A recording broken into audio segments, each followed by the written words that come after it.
Hello hello, amount भेटली ना? आमच्या साहेबाने पाठवली आहे. नाही नाही हॅलो, पण हे लय मोठे फॅन आहेत ते तुमचे. अहो बर्थडे पार्टीला ऐकलं तुमचा आवाज तर म्हणाले आपण ब्रेक देऊ पोराला, आणि आता या संडेला त्यांच्या वाईफच्या किटी पार्टीला यायचं गायला. गाडी पाठवू आपण. ओ थांबा थांबा, हे बघा मी किटी पार्टी मध्ये वगैरे गात नाही.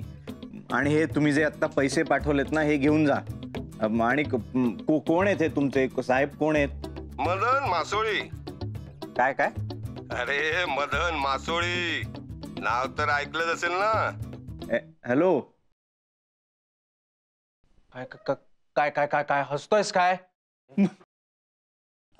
का हसतोस तू? कोण होतं काय काय म्हणाले सांग ना आम्हाला. मदन मासोळी. कोण मासोळी? कोणाची मासोळी आहे ही? कोण आहे हा? कोणी दिलेत? काय कोणाच येते मदन मासोळी? म्हणजे कोण आहे रे? कोणाला माहितीये का या घरात कोण आहे मदन मासोळी? हा कोण आहे? माशाचा विक्रेता आहे का? घाऊक प्रमाणात फिश विकतो तो आहे का कोणी? हा कोण आहे हा? काय आहे त्याचं? माशाचं दुकान आहे का? काय करतो माहिती नाही, साहेब आहे. ब्रेक द्यायचंय म्हणला मला, पण मदन मासोळीने पाठवले 5 लाख कॅश. अरे हो पण आपण किती काय पार्टीत गाणार आहेस का तू? मदन मासोळी. किती पार्टी? कोणाची पार्टी? ऐक ना, सांग ना. मदन मासोळी. काय बोलल्या? कोण आहे मदन मासोळी? कोण आहे हा? 17 हाफ मर्डर, 30-32 किडनॅपचे गुन्हे, 40-50 खंडणीचे गुन्हे, आणि आता 7-8 कन्स्ट्रक्शन साईटवर कन्स्ट्रक्शन चालू आहे त्याचं. फारच डेंजर माणूस आहे रे हा मदन मासोळी. यापेक्षा जास्त माहिती तर नेटवर पण अवेलेबल नाहीये. मदन मासोळी का मदन मासोली तेही नीट माहित नाही. जे काही असेल ते क्रिएटिव्ह आहे माणूस. काय नाव ठेवलंय स्वतःच, मदन मासोळी. जाऊ दे, आपल्याला नको ते झंझट. हा तेच बोलतोय मी, झंझट नको आपल्याला.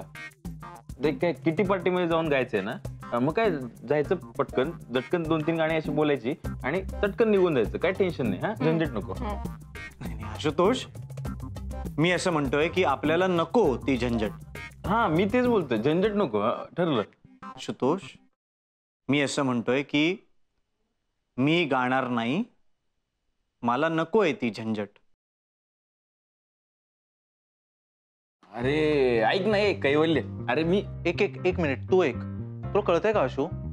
तुझा मित्र प्रॉब्लेम मध्ये आहे आणि त्याने त्यावर काहीतरी निर्णय घेतलाय. त्याला सपोर्ट करायचा सोडून तू त्याला सल्ले कसले देतोयस? अरे ऐक ना. नाही काही बोलू नकोस. तू एक कर ना, तू आज जाऊन काहीतरी खा ना, ते बरं आहे आमचं डोकं खाण्यापेक्षा.